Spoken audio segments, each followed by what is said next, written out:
There has been a categorical announcement that has been made by the Chief Minister of Delhi, Arvind Kejriwal, that there is going to be extension of lockdown by yet another week until May 24th, 5 a.m.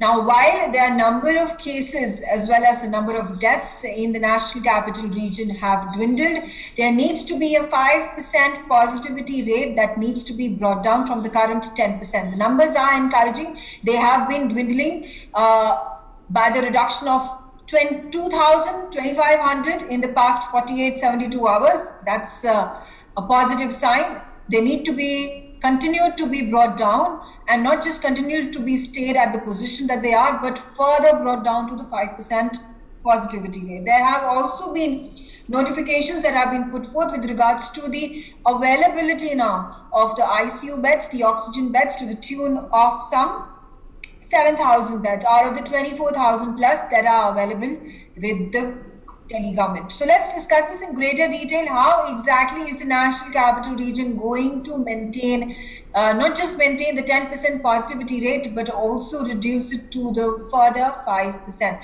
Dr. Mohsin Wali joins me on the broadcast. It's great to have you, sir, yet again. And Doctor, there has been ample evidence, empirical data to suggest that Delhi is peaked out. There have been a number of cases that have been dwindling. The positivity rate, like I said, has to be achieved to a 5%. How soon can we witness that? May 24th to further bring about the number of fresh cases. What should be the roadmap for the Delhi government from here on? No, we have not to rejoice at this. We have been wrong in the past. By opening various institutions and allowing more people in wedding, opening the shops, and shops of course we can selectively, but opening gyms, parlors, and all these restaurants where people can stay back and not utilize the services. The most important objection to one of my colleagues, Dr. M.C. Mishra, was metros. Yes. And he said this is serious. So I would agree. You see, the problem is motility and mobility of people is reduced much. We can wait for things like metro. And I would again repeat that there is nothing to rejoice. Be careful, observe, and do not ignore the villages' numbers, please. Delhi has got a host of villages surrounding it, and try to collect data from there. If you really want to be happy, do something with these resources for the villages and the children. You see, there has been a very bad news early morning which woke me up from Uttarakhand, and a lot of children have lost lives. And they partitioned between 1st May and 14th May, and before 1st May, and there was above 1,000 in both the batches. So I'm very skeptical about it, and I'm very happy also at the same time. But since we are now used to staying at homes and not going out, kindly persist with this. Maybe above and over and above 1 week may be extended again.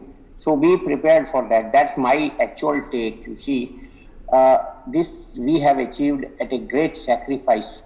Remember, we were short of oxygen. Remember, 5 to 6 days, maybe 1 full week, we had hardly any bed. My friend took his brother to Jaipur in a private hospital. You saw an ambulance taking a patient to Mumbai from Haryana, Gurgaon. So this is something strange. You see, my emphasis is an expression of careful behavior.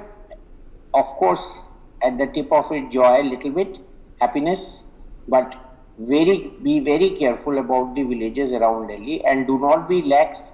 No hurry, no hurry. We have been amply punished by this virus. So no worry, nothing to rejoice. So with this note, I would end that we have to be equally careful. And I have been telling, whatever you are doing in second wave, do not let the graph go down. Keep maintaining that for the third wave. So Yes. in this direction, we have to be same manner, careful in the same manner. Absolutely. In fact, wave 1 were the lessons that we had forgotten very, very easily. So wave 2 has taught us much harder, difficult lessons at the cost, at the sacrifice of hundreds of people who have died. Dr. Vinayak also joins me on the broadcast, and I'm going to, pose you the same question.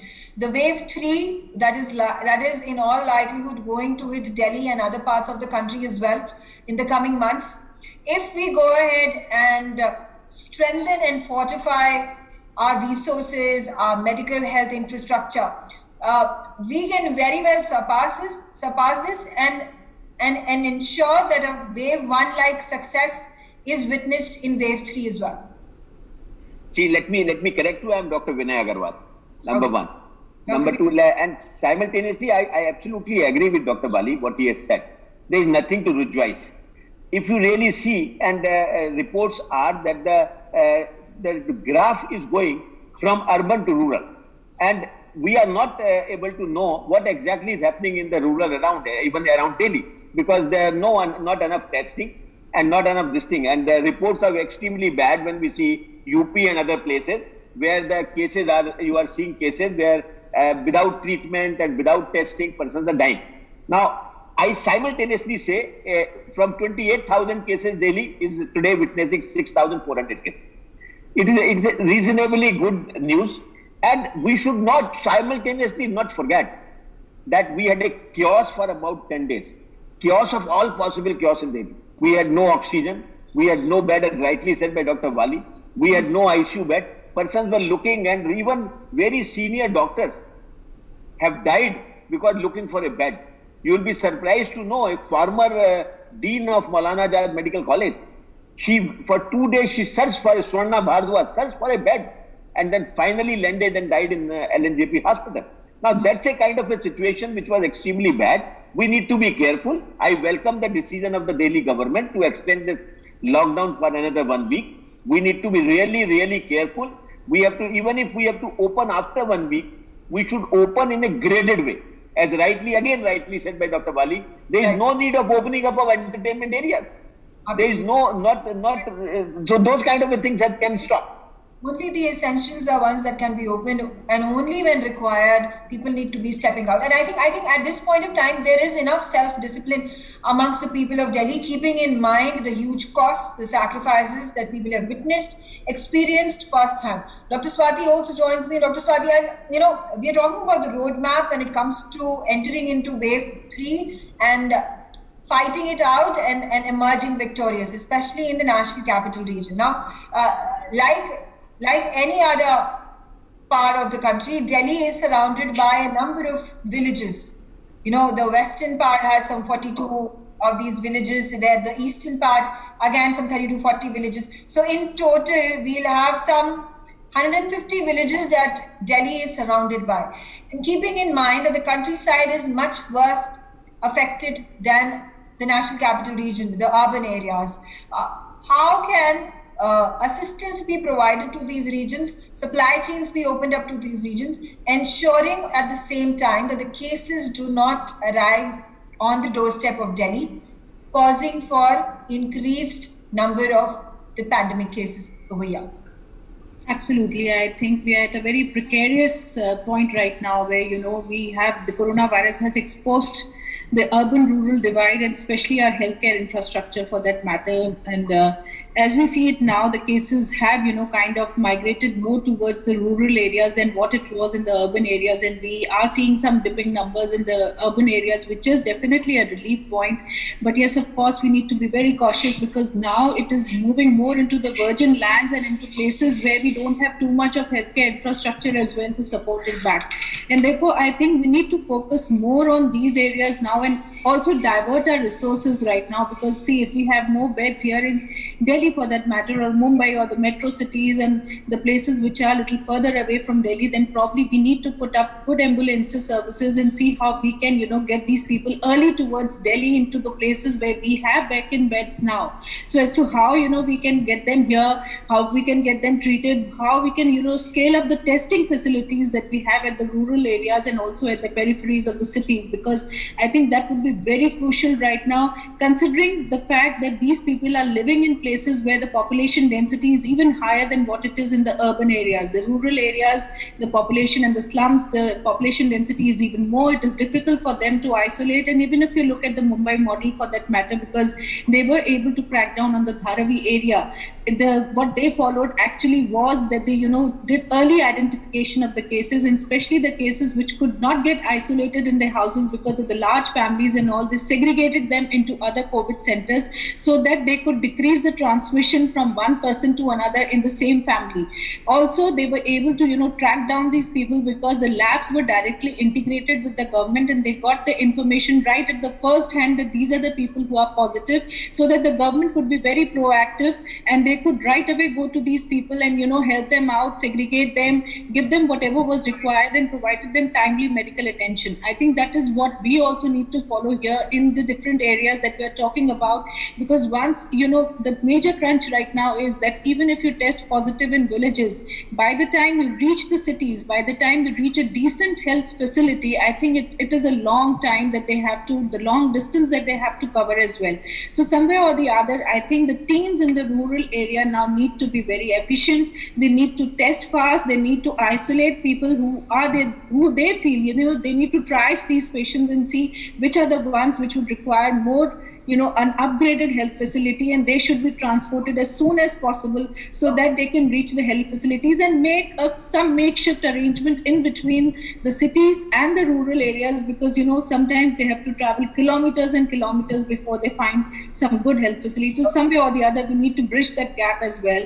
So I'm sure there will be more anxious moments coming forward since it's stepped into rural areas, but some way or the other, I think the numbers are dipping, which is good. But we can't let our guards down, and definitely we need to gear up now for the rural area as well. Okay, Dr. Vali, I'll come back to you, because you have also time and again raised this very important concern of the coronavirus pandemic cases spreading in the rural parts of the country. And Delhi specifically, keeping in mind there are 100 and 150 of these villages that Delhi is surrounded by. Like Dr. Swati has rightfully mentioned, that there needs to be that connectivity that needs to be open with regards to the oxygen supply, with regards to the ICU beds, with regards to mobile equipment that can be moved in and out, especially keeping in mind that rural areas are the ones that are going to be the focal point in winning this entire battle. RT-PCR antigen tests, I don't see any point of going ahead and propagating them, because they are just not able to catch the newer triple mutants, double mutants. Do you think inoculation is going to be the end-all panacea for all our worries? Yeah, only if we have enough vaccines. That's the best thing to have. But condition is we should have sufficient vaccines, sufficient transport, sufficient people to identify people who need vaccine. In villages. You have to have 100% vaccinations. You see, I was telling you about Uttarakhand. I've got the data. 1053 children of up to 9 years of age were affected with COVID-19 between April 16 and 30th April. And 1,618 children were affected between May 1 and May 14. It's not a small number. I have read this because this is authentic information from State Health Department of Government of Uttarakhand. This woke me up. Actually, this message woke me up. I was very pained to see, not only because COVID patients, number of COVID patients, but because of children 1 to up to 9 years. They have not specified the minimum age, up to 9. So this is an alarm. Are we through some major added calamity in places like this? You see, it's an eye-opener, and I took a very serious note of it, and I could convey it to the relevant people also that this is what has come. Please verify it and do the immediate action, because in the villages the peculiar thing is that they don't know about this virus. The common scenario is they describe it very dangerously. They describe a 3 to 4 day cycle. They say the healthy person was walking around, he had fever, he had cough, then he has respiratory difficulty, forget saturation, forget anything else, and he died. As simple as that. And people have made lists in the villages ranging between small villages of 30,000 population, and the ratio of dead is between 20 to 33 or 35, in slightly larger villages. Children have made the list. So it is the very important thing to realize and to have action. Exactly. And to So take can we notice do of it. something about it? Should we Yeah, yeah. in every state government have an Just auto 30 action plan seconds. in place? 30 seconds. Yeah. Lakshman Rekha around that village that we were talking in the first episode, and send teams, and let those teams identify and there do the rapid test, give them treatment then and there, preventive treatment. And that's how we can need, because we cannot have everybody move to the city side. You see, this is very difficult. It's And dangerous as arrangements well for have to be action made, of level. course, for the medical teams to go there, inspect and clinically diagnose. We can clinically diagnose COVID. Just have an oximeter, have a blood pressure instrument, take a thermometer, and you are through. Yes, exactly. But the unfortunate thing being that people in the villages do not even know how to use a thermometer. Forget about using an oximeter. Our teams will take, educate them, tell them to wear that dhata I told earlier also. They don't have mask, 3-layer dhata, make it, and dhata plus Lakshman Rekha would sort out much problem. Dr. Wali, then I'll suggest, do you think every state, every city, every district, every village now must have that auto action plan in place? That, you have these many numbers, so there's going to be a lockdown. If these many numbers, then there's going to be a curfew. If these many numbers, there's going to be restrictions. And then automatically the oxygen supply is going to be initiated. Automatically the ICU beds are going to be readied. Automatically the health teams are going to be procured wherever they are supposed to be procured from, especially for the villages, because they will have to travel from towns and cities into those regions. Do it with heart. Everything can be done. India has great power and great capability. When we decide, we do it. And if we do it sincerely, we have to love rural India. We cannot ignore those young innocent people, young innocent children, and people who live far away from us. They are actual India. My India lives in villages. It's the time to highlight this fact. And if you love India, work hard for India, go to the villages, take their welfare. Otherwise, these floating corpses will not stop. This is a serious warning, and I'm not an astrologer, but I'm seeing things happening which I spoke in November, October. This is happening now. So it's very serious matter, ma'am. This is something which we have to do with a heart, with a great planning, join the heads together. Everything is my country and country is supreme. Make vaccines available, do the vaccination, and village people have lots of guts to fight any disease and respect that. And I think we will be successful if we are sincere in our approach. I repeatedly say, it should not be on paper, it should be actual field work. It's a difficult field work. Yes. Yeah, you'll have sweat, you'll have to put in your hard work, you'll have to walk for miles together to reach to those remotest last mile regions of the country. And Dr. Wali, you would have a lot of first-hand experience as well, because there are a lot of phone calls that you attend, a lot of internet virtual calls that are coming in from remote parts of the country, from Delhi, from neighboring parts. So you know the ground situation. You have gone ahead and given them the requisite, advice, recommendations, prescriptions. In the bargain, I suffered also with COVID. Yes, you yourself caught the coronavirus, treating so many patients in and out. So thank God for that you have been recovered from this entire virus and now hale and hearty back in your perfect self. Thank you. No, actually things are very simple. What we have planned in the past, I will tell you the facts. Our Honorable Health Minister, Mr. J.P. Nadda, took up this mammoth task of at least planning it, that we have to strengthen the periphery, strengthen the peripheral services, primary health centers.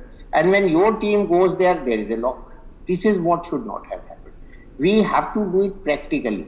not on paper. It was very good that after 17 years, the Health Ministry took notice of National Health Policy, and the most important point there was in our National Health Policy revised by our Honorable Health Minister, and I spoke on that at that time. Right. And the most important point, which I myself also liked, that we should strengthen the peripheral health care. And I told to the news people that we already have health centers in every village. The only problem is nurse doesn't go there, doctor doesn't go there, because barely there is a drinking water available. So how do you improve that? Instead of making new center, you upgrade the facility in the villages. Don't think that villages are secondary preference. It's my first preference. My food grains come from there. My sugar comes from there, from sugarcane. Everything comes from there. So we have to really care for them. So Absolutely. it's a good time. We can still augment the services. And I would like to hear another speaker, madam, that what is their views about it. So in my frank opinion, this is the answer. Absolutely. Dr. Agarwal, I'll come to you before I go to Dr. Swati. And when we talk about, Prime Minister himself has gone ahead in a speech that he's made, said that, door-to-door testing is something that needs to be augmented, especially in the rural regions. Dr. Wali has gone ahead and given examples that there needs to be community service at this point in time when it comes to the public healthcare, community healthcare. Doctors need to be mobilized. Healthcare workers need to be mobilized that side of the house. How fast should we be able to do it? There needs to be a time lab that needs to be created, and all these markers need to be now created into actionables. See, let me tell you, the primary health structure around Delhi in the villages is still robust. It's much better than if you go to other states. They have been manned by the medical colleges around of Delhi, like Maulana Azad Medical College runs few primary health centers like that. Now, only thing is good possibility is that proper medical treatment has to reach there. Like you rightly said, and three things: trace, track, and treat. Now, that principle has to be there, and the mobility, mobile vans, mobile dispensaries, mobile teams now will be the main thing and mainstream of the treatment and taking medical aid to the villages. I personally feel unless we do that, as far as rapid antigen test is concerned, even RT-PCR reports now come in 10 to 12 hours. So that can also be done. Simultaneously, as rightly said by Dr. Bali, we can give an initial treatment, provide initial treatment to them. Villages around Delhi are around 50 to 60 kilometers apart. Ambulance services will act very nicely if we have a proper ambulance services. Our Honorable Prime Minister rightly said, unless we improve the primary health structure of this country, health care of the countrymen can never improve, because still the 60 to 70% citizens of this country stay in villages, and villages healthcare are in a very poor state. Particularly in some of the states, we call them Bimaru state, or you call them anything. Now that is what it is very, very important ki now, particularly this. And another thing which is very important is this wave is the criticality is more. Now fungus infections are coming, which is you call it the black fungus and all that, mucormycosis. We are seeing a lot of cases. Children are getting affected, as rightly said by Dr. Bali. Now we are even in Delhi hospital, children are getting infected as low as 3 years or 4 years. I have just admitted a child of 7 years in a very critical state. Now these are alarms which needs to be timely handled, timely tackled. But I am very confident that, as rightly said, you do things with heart. We all have to fight it together, and together we will win. That kind of a slogan will work, that whether all stakeholders, government, NGOs, medical teams and the public has to join together, make a team and see to it that we fight together.